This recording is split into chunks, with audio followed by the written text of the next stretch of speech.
L'accident qui s'est produit dans la nuit de mercredi à jeudi n'a heureusement pas fait de perte en vies humaines. Mais au moins 5 blessés ont été enregistrés, dont un grave, référé à l'hôpital central de Yaoundé. Il s'agit d'un chauffeur dont les 2 jambes ont été broyées. Selon les témoignages concordants, un camion sortant de Bebda et qui transportait du sable a écrasé une dizaine de véhicules au lieu dit Mimbo Mandon Bosco. Ceci après avoir dévalé la pente à la vitesse de l'éclair. Le chauffeur a-t-il perdu le contrôle de l'engin ou alors c'est le système de freinage qui a été défaillant?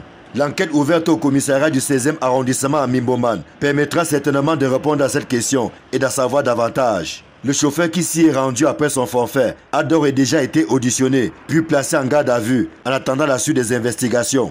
Cet accident n'est pas sans rappeler un autre, survenu au même endroit le 17 octobre 2024 et qui avait fait 3 morts et 9 blessés et impliquant une semi-remorque. Bien avant, c'est dans une station-service située dans la zone qu'un autre camion avait terminé sa course, faisant de nombreux dégâts. À la suite de ce énième accident impliquant les semi-remorques, grumiers et autres engins lourds, le gouverneur de la région du centre avait pris un arrêté interdisant leur circulation à cet endroit jugé dangereux.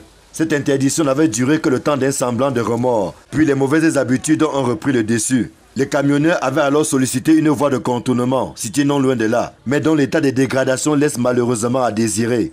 Jusqu'aujourd'hui, leur souhait de voir ce tronçon aménagé ne s'est jamais réalisé. Résultat des courses, c'est ici que tous les camions passent dans un sens comme dans l'autre. Des riverains racontent comment les chauffeurs éprouvent d'énormes difficultés à arpenter cette côte plutôt raide.